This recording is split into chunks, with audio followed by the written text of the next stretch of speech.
என்ன மேல் வீட்டுல லைட்டு கூட போடாம இருக்கிறாங்க? வண்டியும் இல்லைங்க, வெளியே எங்கிட்ட போயிருப்பாங்க போல இருக்கு. ம்ஹும். நான் 6 மணி ஆனா லைட்டு போடணும் வைக்கணும்னு சொல்லு. ஏதோ சின்ன பிள்ளைங்க அதுங்களுக்கு அதெல்லாம் தெரியாது, சரியா? ஆ சரிங்க, சொல்கிறேன். அப்புறம் 8:30 மணிக்கெல்லாம் கேட்டை சாத்திடுவோம். 8:30 மணி வரைக்கும்லாம் நீங்க வெளியே போயிட்டு வர மாதிரி இருந்துச்சுன்னா முன்கூட்டியே சொல்லணும்லாம் சொல்லிடு. ம் சரிங்க. எங்க நான் இங்கேயே இறங்கிக்கிறேன். உட்கார், அப்படியே வா. உங்ககிட்ட சொல்லு, வண்டி எப்படியெல்லாம் உள்ள வரும்போது ஓட்டிக்கிட்டுலாம் வரக்கூடாதுன்னு. காரை போட்டிருக்கோம், எல்லாம் உடஞ்சு கிடஞ்சு போச்சுன்னா என்ன பண்றது? ஆ சரி சரி சொல்கிறேன். ஏம்மா கொஞ்சம் நில்லுங்க. சொல்லுங்க. என்னம்மா வெளியே போனீங்களா? ஆமாங்க. இங்கே பாருங்கம்மா, வெளியே எங்கிட்டும் போகிற மாதிரி இருந்துச்சுன்னா லைட்டெல்லாம் போட்டு விட்டு போங்க. பாருங்க இருட்டு அடைஞ்சு கிடக்குது. இல்லை, போனோடனே வந்துருவோன்னு போனோம், கொஞ்சம் லேட் ஆகி போச்சு, அதான். இனிமே கரெக்டாக பார்த்துக்குறோம். அப்புறம் காம்பவுண்டுக்கு இருக்குது பார்த்தீங்களா, அந்த இடத்துல வண்டியை நிறுத்தி தள்ளிக்கிட்டு வாங்க. உள்ளே அப்படி ஓட்டிட்டு வரும்போது இங்கெல்லாம் காரை போட்டிருக்கோம், டைல்ஸ் வேறு உடஞ்சி கிடஞ்சி போச்சுன்னா ஒன்றும் பண்ண முடியாது. ஆ சரிங்க, இனி கரெக்ட் பண்ணிக்கிறோம். சரி போயிட்டு வாங்க. வரோம். சொல்லிட்டேங்க. ஆமா, 1 ரூபாயா 2 ரூபாயா நம்மளே இதை வச்சுதான் பொழப்புத்தனம் பண்ணிக்கிட்டு இருக்கோம். உடச்சு கடிச்சு போட்டாங்கன்னா அப்புறம் அதெல்லாம் சரி பண்றதுக்கு ஒருத்தனுக்கு கூலி வைக்கணும். என்னங்க வெளியே இருக்க தாத்தா பாட்டி இப்படி சொல்கிறாங்க? அப்புறம் வாடகை வீட்டில் இருந்தால் அப்புறம் அப்படி தான் சொல்லுவாங்க. அதுக்குன்னு நம்ம இதுக்குன்னு காசு தானே கொடுக்குறோம். 6 மணிக்கு லைட்டு போடணுமாமா, உள்ளே வரும்போது தள்ளிக்கிட்டு வரணுமாமா, இவ்வளோ ரூல்ஸ் அண்ட் ரெகுலேஷன்ஸா? ஏய், அதெல்லாம் அப்படிதான். இந்த வீட்லயாவது இப்படி சொல்றாங்க, ஒரு சில வீட்ல எல்லாம் மூஞ்சல் அடிச்ச மாதிரி பேசுவாங்க, சரியா? அதெல்லாம் கண்டுக்க கூடாது, சரியா? எது கேட்டாலும் சரிங்க, இதுக்கப்புறம் கரெக்ட் பண்ணிடுறோங்க அப்படின்னு மட்டும் தான் பேசணும். அதை விட்டுட்டு அவங்க பேசுறதுக்கு நம்மளும் வீம்பா பேசணும்னு வச்சுக்க, அதுக்கப்புறம் சண்டை தான். ஓ சரிங்க. சரி, நான் அந்த சாப்பாடை பிளேட்ல எடுத்து வைக்கிறேன், நீ போயிட்டு தண்ணி எடுத்துட்டு வந்துரு. சரிங்க, நான் அதை எடுத்துட்டு வரேன். அப்பா, கழுத்துல என்ன வலி வலிக்குது. கும்தல கண்டிக்குமாப்பா. இந்த ஆறுமுக நான் சும்மா வா. ஐயோ ஐயோ அப்பா, நான் அதை தாங்க முடியல. ஐயோ ஐயோ.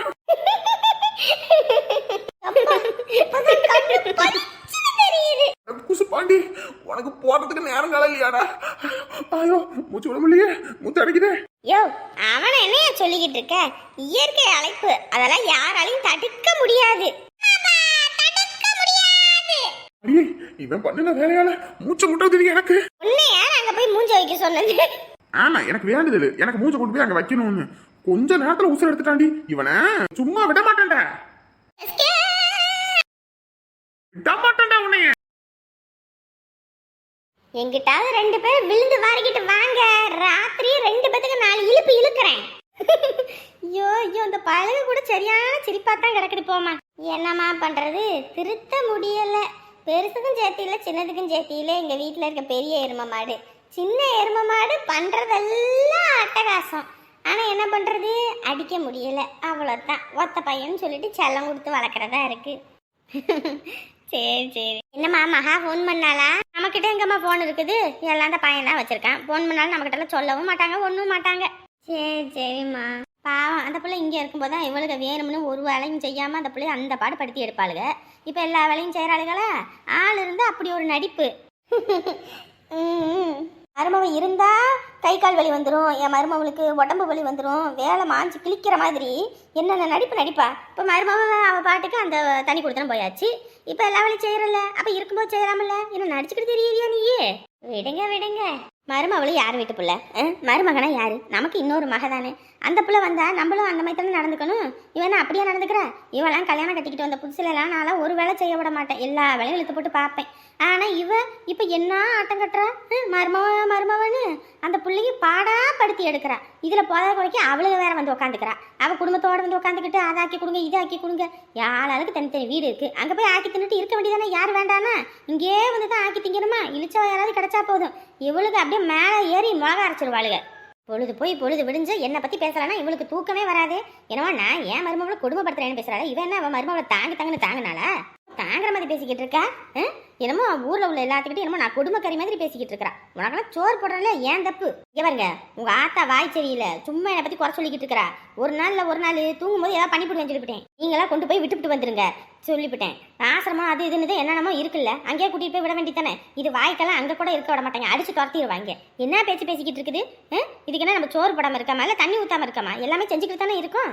பொழுது போய் பொழுது வந்தா உங்க 2 பேர் சண்டையுமே எனக்கு பெரும் சண்டையா இருக்கு. அது வாயும் அடக்க முடியல, உன் வாயும் அடக்க முடியல. அது பேசினா பேசிட்டு போகுது. அது இன்னும் எத்தனை வருஷத்துக்கு இருக்க போகுது? விடு, காதுல வாங்கிக்காம இரு. உங்களை பத்தி பேசியிருந்தா உங்களுக்கு தெரியும். ஏன் உங்க அம்மா என்னை பத்தி தானே பேசுது? ஐயோ, அது 1 வருஷமோ 2 வருஷமோ தான் இருக்கும். விடுவே. ஆமா, விடுன்னு ஏன் வாய் அடக்குங்க. உங்க ஆத்தாவை அடக்கிறா நீங்க. அதுகிட்ட வாய் சண்டைக்கு போனா என்ன பண்ணுவோம்? வீட்டை விட்டு வெளியே போன்னு சொல்லுவோம். போறியா? எங்க போய் இருப்ப? பையனை பெத்து வச்சிருக்கோம். அது பொண்டாட்டியை கூட்டிக்கிட்டு அங்கிட்டு இங்கிட்டும் ஊரை சுத்திக்கிட்டு கிடக்கு. நம்ம பொழப்பு இந்த லட்சணத்துல இருக்கு. இதை அதை சொல்லி என்ன பண்றது? அவனுக்கு ஒரு போனை போடுவோம். சுடுதண்ணி இந்த அளவுக்கு சூடா இருந்தா போதும். இதுக்கு மேல கொதிக்க வச்சாலும் குடிக்க முடியாது.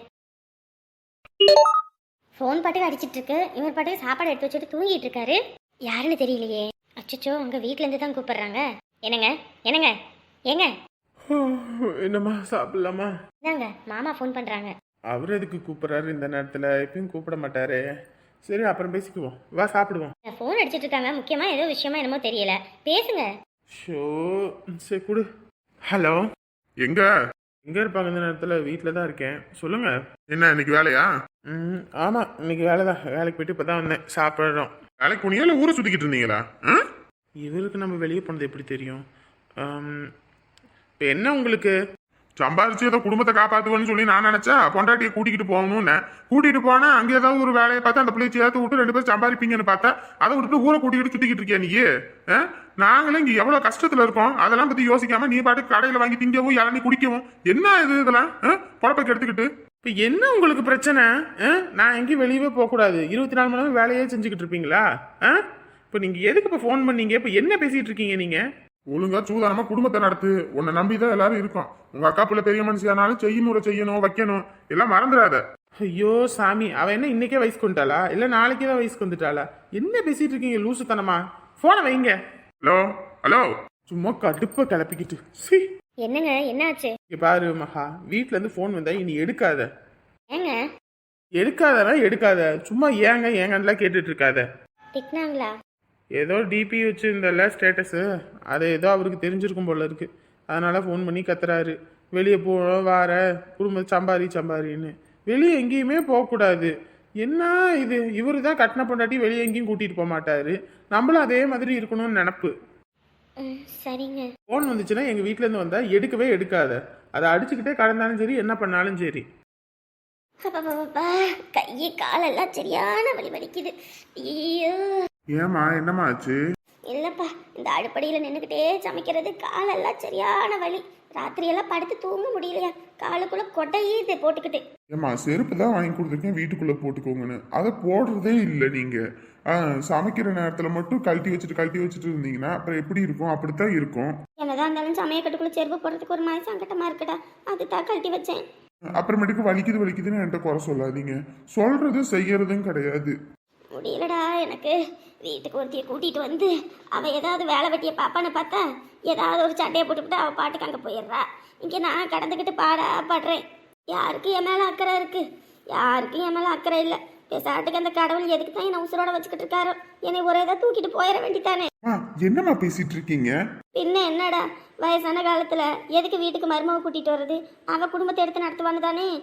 இவ என்னமோ பெரிய உலக அழகி மாதிரியும் ஏதாவது ஒன்று சொன்னாலும் பொசுக்கு நாங்கள் போய் உட்காந்துக்கிறா. இவெல்லாம் வந்து சரிபட்டு வர மாட்டாப்பா. என்னால் முடியலை சாமி. ஏமா, பெசாட்டுக்கு வீட்டுக்கு ஒரு வேலைக்கறி வச்சுக்கலாமா? வீட்டுக்கு வேலைக்கறி வைக்கிறியா? ஏண்டா, வீட்டுக்கு வந்த மரும வேலை துரத்தி விட்டுவிட்டு வீட்டுக்கு வேலைக்கறி வச்சா ஊரு நல்லா பேசுண்டா. என்னம்மா, இதுக்கும் முடியாதுன்றீங்க அதுக்கும் முடியாதுன்னா எப்படி? ஏற்கனவே இந்த ஊரு கண்ணு மூக்கு காது வச்சு பேசிக்கிட்டு இருக்கு.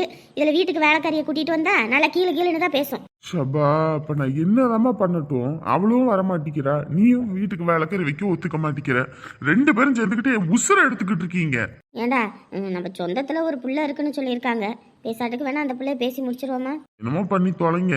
நாளைக்கு பொண்ணு பார்க்க போற மாதிரி இருக்கும். இவ்வளவுல பாத்துக்கிட்டு இருந்தான்னு வச்சுக்க, நீ காலம் முழுக்க வாழா வெட்டியாக இருக்க வேண்டியதான். அவளாவது அப்படி போய் இருக்கிற. உனக்கு என்ன சந்தோஷம் இருக்குது? நான் உனக்கு அந்த பிள்ளைய பார்த்து முடிக்கணும்னு முடிவு பண்ணிட்டேன். நாளைக்கு நீ லீவை போடு, போய் நம்ம பொண்ணை பார்த்துட்டு வருவோம். அவ்வளவுதான். சரிம்மா. சரிப்பா, போய் படுப்போ. நானும் தான் அப்படியே படுத்துக்கிறேன். சரி. ஏய் நெட்டப்பன மரம், ஆட்டம் வழி ஆடிக்கிட்டு இருக்கிற ஆட்டம் இனி உன் சோழி மொத்தமாக முடிய போகுதுடி. எப்போ பார்த்தாலும் கோவிச்சுக்கிட்டா போய் உன் அப்பன் வீட்டில் உட்காந்துருக்க.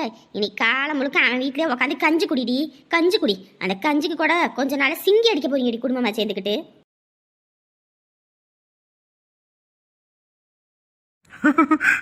என்னங்க வெந்நீர் கேட்டீங்கல்ல? குடு. அப்புறம் உன் தம்பி வீடு என்ன பெரிய வீடா? ஆமாங்க. பெரிய கிச்சனு, பெரிய பெட்ரூம்ல 2 பெட்ரூமுங்க. அப்புறம் ஒரு ஹாலு, அதுல ஒரு 20 பேர் கூட படுக்கலாங்க. அவ்வளோ பெரிய ஹாலு. அதுக்கப்புறம் அந்த சைடு வீட்டுக்குள்ளே ஒரு பாத்ரூமு, இவங்க ரூம்ல வந்து தனித்தனி பாத்ரூமு. பரவாயில்லங்க, எல்லாம் சரியான வசதியான வீடு. அப்படி பார்த்தாலும் ஏகப்பட்ட வாடகை ஆகும்ல. 5000 ரூபாயாங்க? எவரு 5000 ரூபாயெல்லாம் இருக்காது. எப்படி இந்த மாதிரி நீ சொல்ற வீட்டுக்கெல்லாம் எப்படி 10,000 15,000 இருக்கும். உன் தம்பி ஏதோ பொய் புழுவிக்கிட்டு தெரியுறான். பொண்டாட்டியை நல்லா பெருசா வச்சுக்கணும், ஜம்முன்னு வச்சுக்கணும்னு சொல்லி. என்னங்க சொல்றீங்க? அட ஆமா, இந்த வாடகைக்கு இவ்வளோ பெரிய வீடு கொடுப்பானா? இப்போ நம்ம வீடே எடுத்துக்க 5000 தான் வருவான். அதுக்கு மேலதான் ஒருத்தன் வரமாட்டான். அவ்வளோ பெரிய வீடுன்ற அப்ப அந்த வீட்டுக்கெல்லாம் எப்படி கேட்பாங்க? என்னங்க சொல்றீங்க? அந்த மாதிரி எல்லாமா இருக்கும்? உன் தம்பியெல்லாம் ஃப்ராடு பைய. அவனா ஏமாத்துக்காரன். ஏமாத்திக்கிட்டு தெரியுமா ஊர்ல உள்ளவங்க எல்லாத்தையும் ஏதோ நல்ல மாதிரி மூஞ்ச வச்சுக்கிட்டு. இங்க பாரு, என்னைய கூட நீ நம்பலாம், ஆனா உன் தம்பியெல்லாம் நம்ப முடியாது தெரியுமா? அமைதியா இருந்துகிட்டு 10 வீட்டுக்கு வெடி வச்சுட்டு வந்துருவான். ஆமாங்க, இப்பெல்லாம் பொண்டாட்டி வந்ததுல இருந்து எங்க அப்பா அம்மா என்னெல்லாம் மதிக்கிறதே இல்லை. ஏதோ உலகத்துல இல்லாத பொண்டாட்டியை கட்டிட்டான்ற மாதிரி அப்படி பண்றாங்க. சின்ன வயசுல அவனை வளர்க்கறதுக்கு எங்க அப்பா அம்மா என் தங்கச்சில எப்படி கஷ்டப்பட்டாங்கன்னு மறந்துட்டான் போல இருக்கு. விடு, அதெல்லாம் கொஞ்ச நாளைக்கு. கல்யாணம் புதுசுல அப்படித்தான் இருப்பாங்க. ஏங்க, அப்படின்னா அவ்வளோ பெரிய வீட்டுக்கு 5000 ரூபாய் வாடகைன்றது பொய்யின்றீங்க? ஊர்ல எவன்கிட்ட வேணாலும் போய் கேட்டு பாரு. அத்தனை ரூபாய்க்கு அவ்வளவு பெரிய வீடெல்லாம் வாடகை கொடுக்க மாட்டாங்க. நான் தான் ஹவுஸ் ஓனர்கிட்ட கேட்டேனேங்க எத்தனை ரூபான்னு. இந்த அம்பிக்காரன் போய் புழுவீருங்க அப்படின்னு சொன்னா அவங்க என்ன பண்ணுவாங்க? அத்தான் சொல்லுவாங்க. காசை வாங்குறவன் வேணாலும் உண்மையை சொல்லுவான்னு நினைக்கிறேன். இருக்கும். கூட பிறந்த அக்கா தங்கச்சிங்க பெத்தவங்களுக்கு செய்யறதுக்கு வலிக்கும். பொண்டாட்டிக்கு அவ்வளோ பெரிய வீடு. அவனா பாருங்க, ஒரு காலமும் உருப்படி ஆக மாட்டான். அப்பா யாருடா இந்த புள்ள? என்ன தூக்கம் தூங்குது? ஐயோ, நம்ம வேற கொஞ்ச நேரத்தில் ஃபோன் பார்க்க போகிறோம். அதில் வேற ரீல்ஸ் பார்க்க வேற போகிறோம். புள்ள வேற தூங்குறாளே. சரி தூங்கட்டும். நம்ம மட்டும் தனியாக பார்க்கலாம். பார்த்தேன், நீயாவது நேரங்களமாக தூங்குறதாவதுன்னு.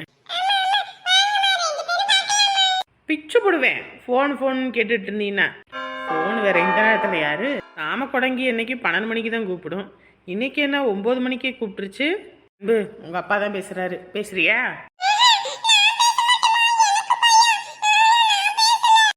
உங்க அப்பா தாண்டி, பேசுடி. ஏய், ஓடிட்டாளே. ஹலோ, என் மாவ கிட்ட பேசணும். உங்க மாவ பேச மாட்டேன்னு ஓடிட்டா. என் மாவ கிட்ட நான் பேசணும்னு சொன்னேன். என் மாவ கிட்ட போனை கொடு. அவ பேச மாட்டேன்னு ஓடிட்டா. மறுபடியும் கூப்பிட்டா வரவும் மாட்டா. என்ன ஏதுன்னு சொல்லுங்க. அவகிட்ட சொல்லிடு, நாளைக்கு அவங்க அப்பாவுக்கு பொண்ணு பார்க்க போறோம்னு. சித்தி வீட்டுக்கு கூடிய சீக்கிரத்துல வந்துருவாங்க. இதுக்கப்புறம்லாம் அங்க இருக்கணும்ன்ற அவசியம் இல்லை, இங்கேயே வந்துடலான்னு சொல்லிடு. இவனுக்கு ஒரு வேலை பொழப்பு இல்லை. எப்போ பார்த்தாலும் இதே ஒரு பொழப்பு தான். சி. சரி, உங்க மாவா கிட்ட சொல்லிடுறேன். இனிமே யாருக்கிட்டையும் கெஞ்சறதாவும் இல்லை. நீ வந்து என் குடும்பத்தை பாரு, நீ வந்து பாருன்றதெல்லாம் இல்லை. யார் வந்தாங்களோ வரலையோ, இனி அதை பத்தி எந்த கவலையும் இல்லாம என் வாழ்க்கையை நான் பார்க்க போறேன். வர பொண்ணு சாதாரண பொண்ணு கிடையாது. 3 டிகிரி முடிச்சிருக்கா. போதாத வரைக்கும் 50 லட்சம் ரூபாய் பணமும் 25 பவுனும் போட்டு கூட்டிட்டு வரோம். ஓ சரிங்க சார். இதெல்லாம் எதுக்கு சார் என்கிட்ட சொல்லிட்டு இருக்கீங்க உங்க வாழ்க்கையை பத்தி? இது எனக்கு எதுவுமே தேவையில்லாதது சார். சரிங்களா சார்? நான் உங்க பொண்ணு வந்தா நான் வந்து உனக்கு சீக்கிரம் சித்தி வர போறாங்கன்னு சொல்லிடுறேங்க சார். சரிங்களா? வச்சிடுறேன். ஓகே, வச்சிடுறேன். கட்டின பொண்டாட்டிக்கு நம்ம என்ன தப்பு பண்ணணுன்றது கொஞ்சம் கூட உரைக்கிறது இல்லை. இவன் எத்தனை கல்யாணம் பண்ணாலும் அந்த பிள்ளைங்களுக்கும் இதே கதி தான்.